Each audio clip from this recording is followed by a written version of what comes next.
This is the fucking problem. That's why you should have just stuck with what you fucking had. Shouldn't fucking have done this shit in the first place. Okay, I'm gonna do fucking big fucking nether pauldrons and giant fucking black spikes, and that's gonna be really fucking cool. It won't be fucking a fucking pain in the ass every time you fucking have to deal with it at all. I promise. It'll be great. We'll fucking love it. The kids will fucking love it. You'll look cool and unique and fucking shit. Just kill me!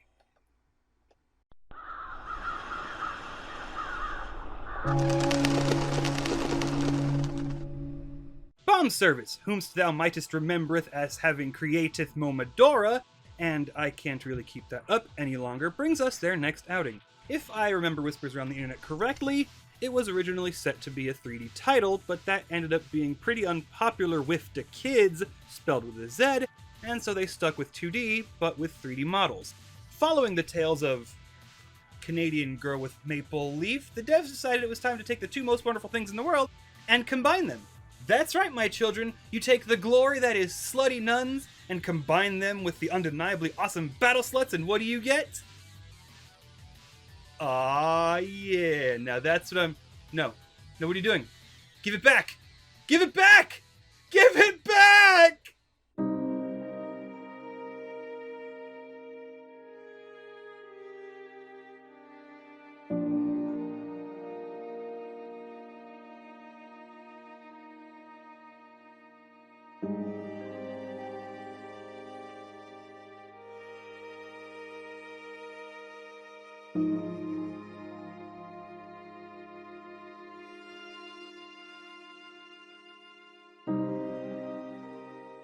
If it's possible to quote me as having faulted Momodora Rutmul as maybe being a little too easy, I can definitely in the future be quoted as faulting Minoria for being needlessly frustrating and off-puttingly difficult. It's been a while since I played Momo, but I don't recall 2 hits resulting in immediately death throughout the entirety of the game, but that's definitely what you're getting here. The devs put a lot more focus on maneuvering and a single cool parry trick that never really changes throughout the game's 6 to 7 hour span depending on your level of competence. It seems easy enough at first, but parryable attack telegraphs will often come long before the actual parry window, and a failed parry will result in enough damage that it requires 2 heals to make up for. Some failed parries will actually just result in the enemy attack seeming to miss, and I don't know if that's on purpose or not.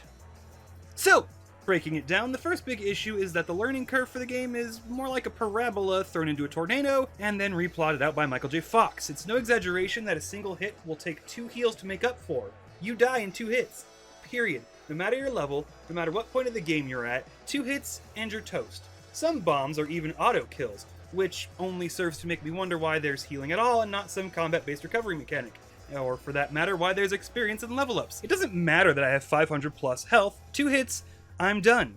Let's be real here, it's fake fucking progression.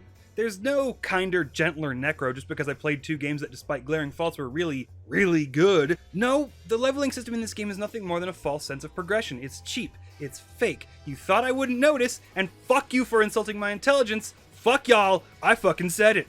Aside from parrying having very awkward windows, it also seems to be a bit buggy, much in the same way Cuphead suffered at its release. On multiple occasions I would parry a bomb just for it to auto-kill me despite their post-animation starting up, signifying that my parry was successful.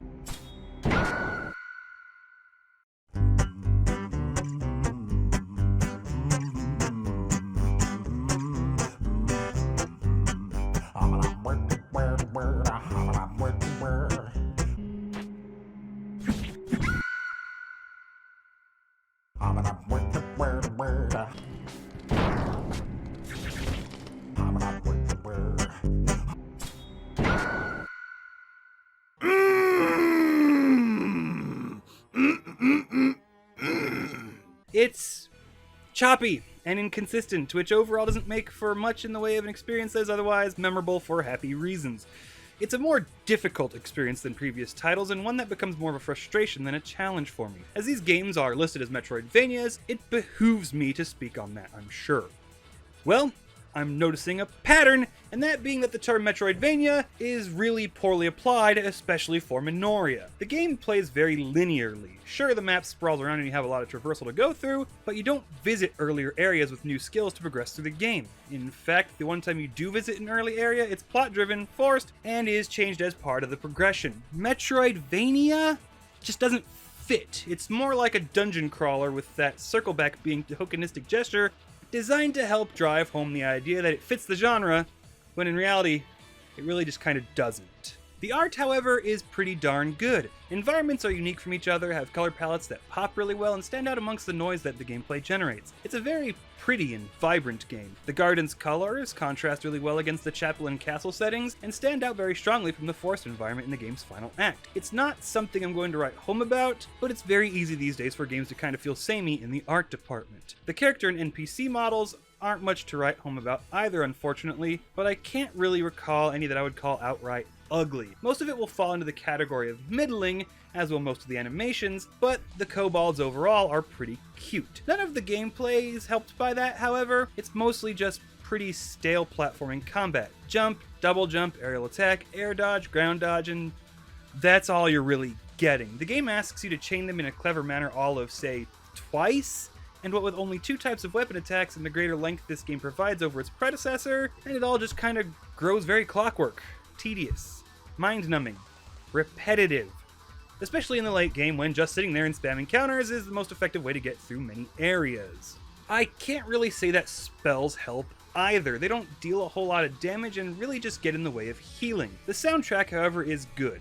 I don't think it comes out, again, as good as Momodora's did, but there are no low points that I can really point to that drag the game down. Story is light, princess captured, none go get, which is evil. But are they? Of course they are! But not if they're not. Then in that case, no. But also, maybe yes? Or was the real monster man's inhumanity toward man?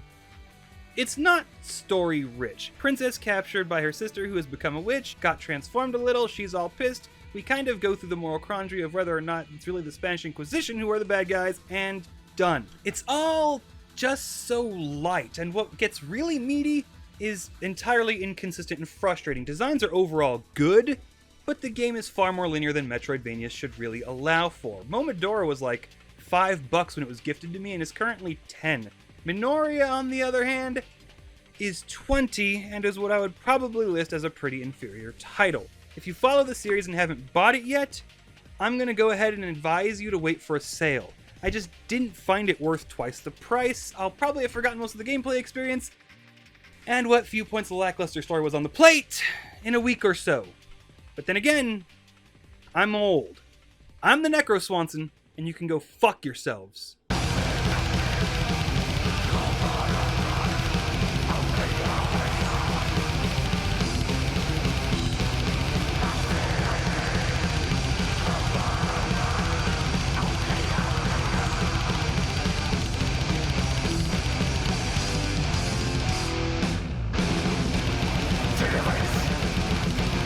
Take it down!